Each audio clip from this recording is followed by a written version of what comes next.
I've been down this road before. I remember every tree, every single blade of grass holds a special place for me. And I remember every town and every hotel room, and every song I ever sang on a guitar out of tune. Welcome to Book Time with Ryan. I'm Ryan, and today I'm going to be talking about Alex Jahangir's Hotspot. This is a doctor's diary from the pandemic. This was sent to me from my mom, and I knew this was coming, but I didn't realize it was coming this early. I thought it was coming in October, so it was a surprise, and it came the week that I had COVID. I probably still have COVID. I'm not 100% sure because we ran out of tests, so I need to go pick up some more tests. But I'm over the worst part. I had a high of 104.8 one day. It was really just one day of kind of rough stuff. And then, rough stuff, I rarely get sick, so I'm not used to it. But it was one day that it really hit me, and I need to rest. I need to sleep. And then I rested for a while. Then my wife got it from me, and then our daughter got it from me too, I'm sure. So we're kind of in the tail end of it. My wife's rounded the corner too. A couple days after me, she got it a couple days after me, and my daughter is doing fine. She's such a little joy even when she's sick. She's had COVID before, and this time it's a little bit worse. Last time I think she just had a fever for like a day, and then it was basically over. Now she's had a fever for about 2 days when we're not giving her Tylenol or Motrin, and she has a runny nose, and she's kind of felt a little more of being sick, but still not. You wouldn't look at her and think like, that's a sick kid. She's just very pleasant no matter what. So this seemed like a good week to read this book, and I read it in, I think, a day, maybe 2 days, because I don't remember when I got it exactly, but I really enjoyed it. Now, I'm going to give you some background before I tell you about this book. Alex Jahangir went to my high school. My high school was Martin Luther King Junior Magnet High School for the Health Sciences and Engineering.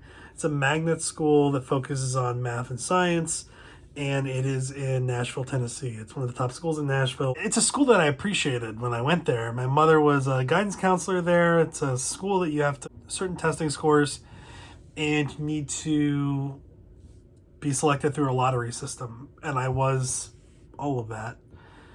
So it starts in 7th grade. It goes through 12th grade. There's a focus on higher classes, lots of AP classes. Everything's honors. Really great school. It's a Davidson County school, but it takes students from anywhere in Davidson County. So it's not just people zoned for that area. And it's located in what was a rougher part of the town. And since I've gone back, it's completely changed around there. I don't know if it's still basically the same community. There was some crime when we were there. There was a shooting while I was in the park across the street from the school taking tennis class. And there was a student a year ahead of me that was held up when they were allowed to go out for lunch. And because of that, we were no longer allowed to go out for lunch. Thanks a lot, class ahead of us. So it is a school that is for nerds. It is a school where it is mainstream to want to learn, that academics is the focus. And you don't appreciate when you're a student how impressive your classmates are.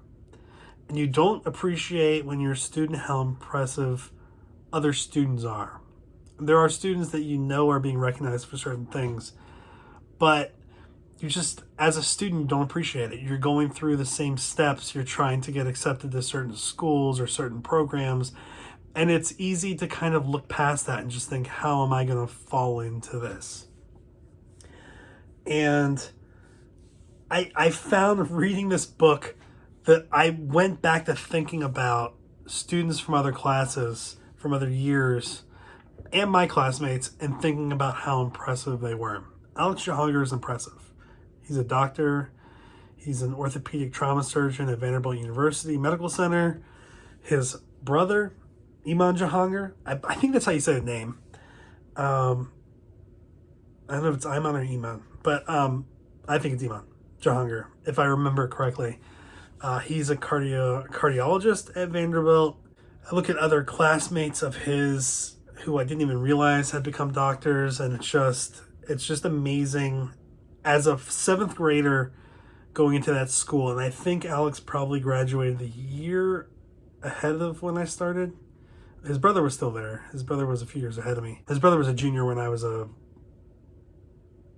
seventh grader, I think. Well, I remember when I was younger and I just started in the school, it was almost like there were different dynasties. And I remember hearing about the Jahangirs, Alex and Iman Jahangir. I remembered hearing about the Changs. There were three: Emmanuel, Elizabeth, and Ezekiel. And they were all really impressive, all so smart, super nice. It just, you look back and you don't realize how good you had it. And I've been lucky enough to follow on that high school experience with a fairly rigorous undergrad experience at the U.S. Coast Guard Academy, going to grad school at GW, which is where Alex went for his undergrad. I got my master's at GW. So when I was reading this, I had some of these kind of like flashbacks just to areas in Nashville that I hadn't thought about in years. We went back in February of this year for the outdoor hockey game. This book is covering a time period of about a year from the first case being announced in Nashville, first COVID case, to a year later. And Alex Jahangir, while also being a surgeon at Vanderbilt, was the head of the task force that was created by the mayor to tackle COVID and the city's response. The county, it's a metropolitan government, so the city government and the county government are the same. This book really covers that process. Alex didn't have a lot of leadership experience before this, although I think he had a lot compared to a lot of people just on various boards. He brings up in this his time when Alex and his brother came to the United States when Alex was 6. I think Iman's probably like 2 or 3 years younger. And they came from Iran in the 80s because of the fall of the Shah and a takeover of country government by religious fundamentalists. So he's been in the United States for most of his life. He's been in Nashville for most of his life. And his experience is colored by his experience as an immigrant and as a person of color and as a public school system kid who went on to more success in college and then after college in his profession. And this is that story. I get the feeling this was probably Alex's first experience in a very public form of leadership. And it was a very public form of leadership. He talks about his time and his family's time coming to the United States and adopting Nashville as their home and really growing up there and the things he's learned. He even brings up what is called the Venture Science Center now, but when I was there, it was the Cumberland Science Museum, and he was on staff there as a kid. Every summer I went to Cumberland Science Museum camps. This is like Creek Week and Animal Camp and Robot Camp and Splunking Caving Camp, researching freshwater mussels in Duck River in Middle Tennessee kind of camp. I even ripped my finger open in one of these camps, and I don't have feeling at the tip of it because I got a fish hook stuck in it at one of these Cumberland Science Museum camps. The spearhead I have there I found while at a Cumberland Science Museum camp, just sitting in a creek bed when we stopped after caving one day. I have all these little experiences that Alex brings up in this book that I had in common with him. Not at the same time, but experiences that I had kind of forgotten about until he brought them up. And these are experiences that shaped who he became. And I think experiences that probably shaped who I was and who I became. And to a degree that I probably wasn't appreciative or aware of at the time. Now, I've been involved in federal responses. The one that I always think of that kind of was the hairiest and most in-your-face, most public was the 2010 BP Deepwater Horizon oil spill response. And I led a group of 13 people from different agencies within the Unified Area Command, and before that the National Incident Command. And I was involved with that for 2 months, just 2 months. But it was in your face, and it was a time where the president was a Democrat and state leadership was Republican along the Gulf Coast. You really did see politics play a major role in communications, which is what I was dealing with, but in the response, how it was received, how different politicians positioned themselves, and how it was not ideal for the experts or the responders. And you see that in this book, but also, in the COVID response, you see it every day. And depending on where you fall in your politics, you probably see it one way or the other. I think there are people, especially people in the medical profession, who just see the interference from politics really getting in the way of saving lives and responding to an international level pandemic event. Alex talks about his experience not only as virus kicked off and heated up as a trauma surgeon, but also juggling his role as the head of the task force. And this task force not only had to deal with the public and private partnerships within Nashville, but also had to deal with national and especially state responses and state coordination. And I feel that Alex does not shy away from giving you the positives and the negatives of that experience, which is good, because you don't want people to shy away when they're covering a response. It's great to know the positives and negatives of a response, so in the future you can build on those positives and avoid the negatives, hopefully. At the same time that this is going on, and Alex is the chair of the Board of Health for the Metropolitan Government, which I was on a youth advisory board for the Board of Health when I was a junior, maybe even sophomore year, but a junior and senior in high school. So I worked in the same building that he worked in or works in. Lentz would go there each week for meetings. It really shows him juggling home life, married life, father of 3 girls between 3rd grade and kindergarten, kind of his dedication to them, his obligation to his family, and the pressure he felt as an obligation to his community, to Nashville, to Middle Tennessee. And how his role not only resulted in I think a good response, and I'm hearing that from doctors. I can't judge for myself what is good and what isn't, because all these plans can just be upended when people decide to be political about it and be anti-vaxxers. And that can change the response rate and the infection rate, even though you've done everything you can to lead these people to water. You just can't force them to drink. We get to see Alex's frustrations with dealing with some members of the public, but his understanding of their concerns, and Alex's focus on ensuring that the response includes underrepresented, minority, at-risk populations, especially African Americans, immigrants, and how not only was Alex focused on the general response, but also engaged Dr. James Hildreth pretty early on, the CEO of Meharry Medical College, to make sure that there was a community presence for underrepresented and not necessarily trusting communities of kind of the white medical establishment. Why? Because a number of things have happened over the years, including Tuskegee syphilis experiments, which he talks about a little bit. I've read about it in other books too.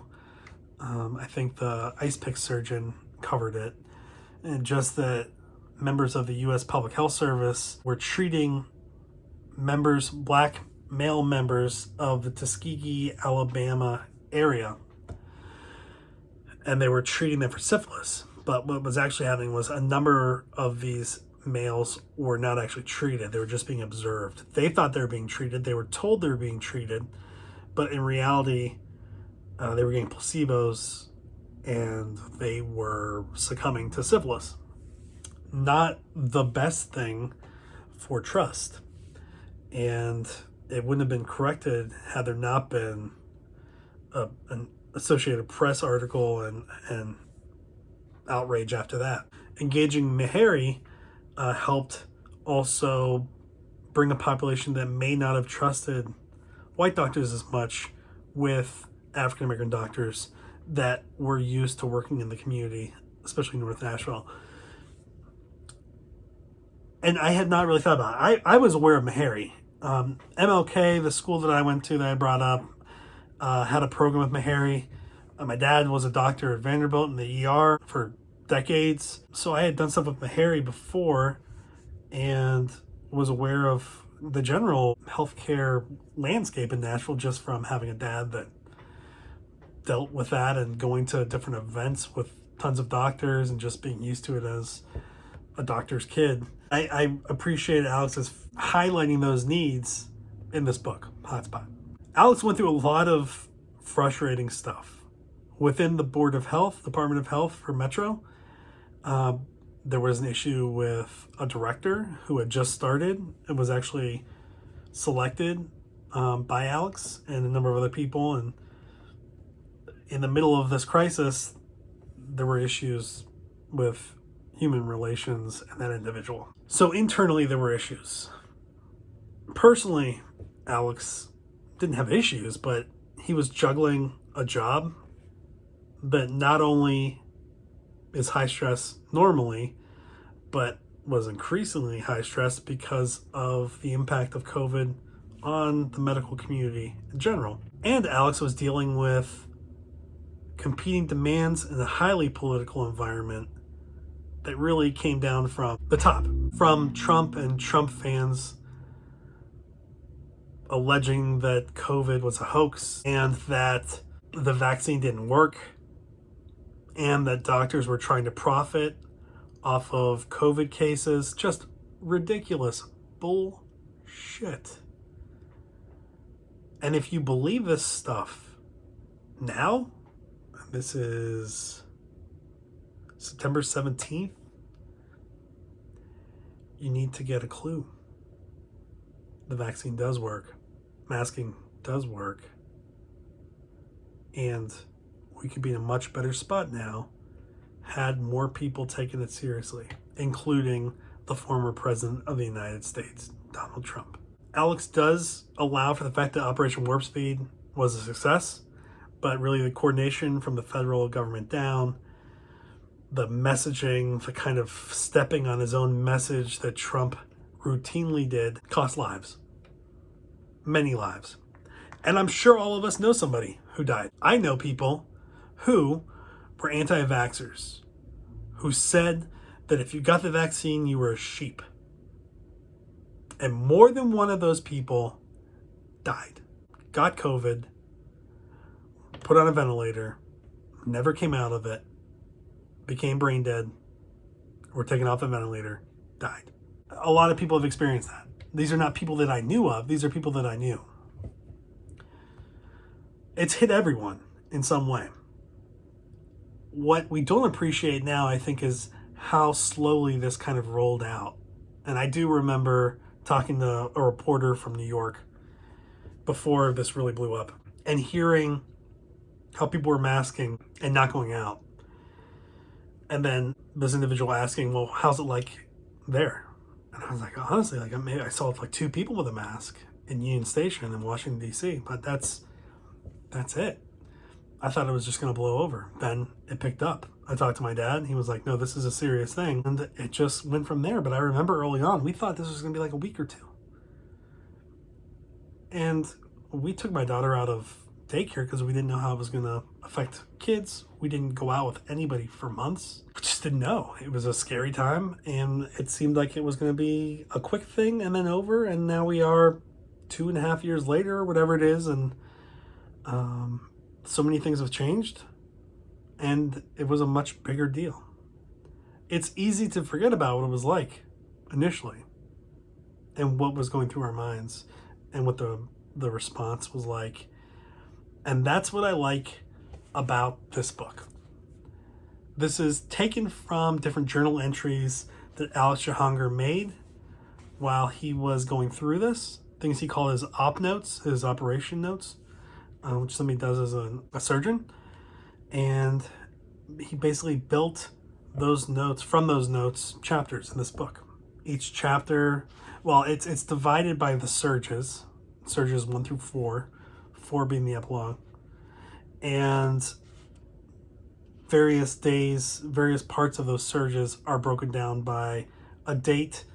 He lists the number of cases in Middle Tennessee and the number of deaths in Middle Tennessee, the entry he had in his journal, his diary, his doctor's diary, and then builds from there after that. And you go from March 2020 to March 2021 and everything that happened. And he hits some things that happened in Nashville that I totally forgot even happened during this period. There was a F4 tornado that went through Middle Tennessee. There was a bombing in downtown Nashville on Christmas Day, which I didn't realize how bad that was until we went back to visit in February. And we were driving downtown, and we went right next to the building that had been blown up, and it's still not back. Like, it's still closed off. And it's amazing because that area was an area that, as you know, somebody growing up there, and Alex even brings it up, Laser Quest is right there, or was right there.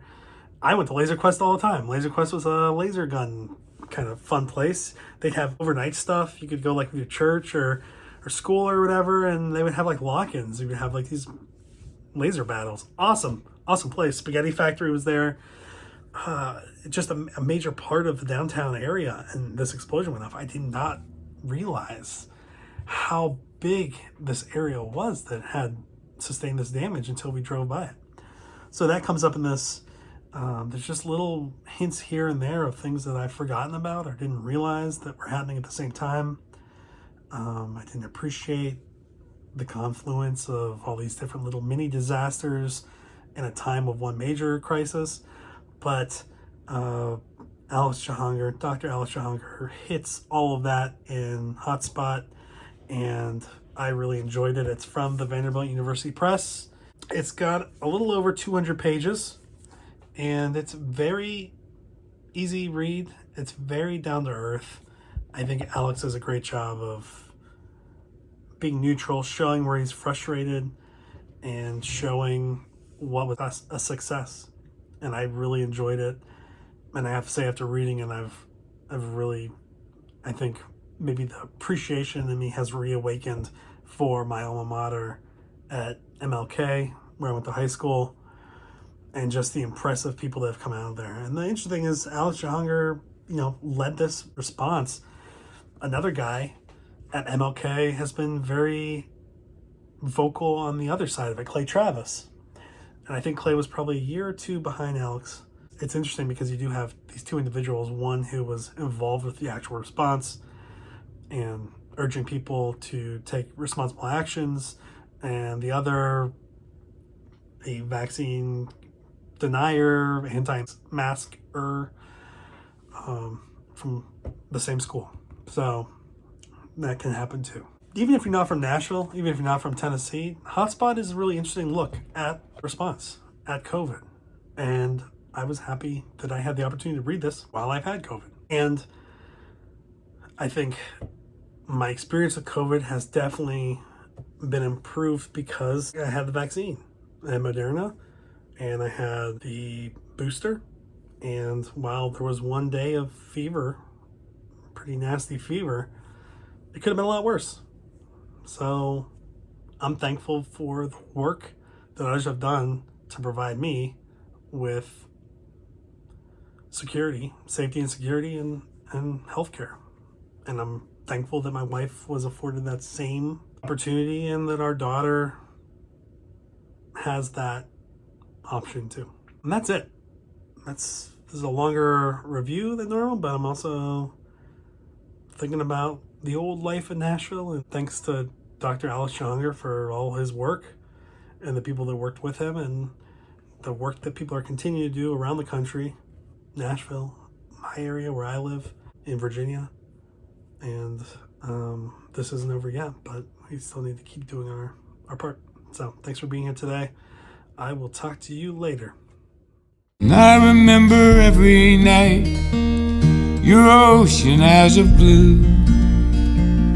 How I miss you in the morning light, like roses miss the dew. How I miss you in the morning light, like roses miss the dew.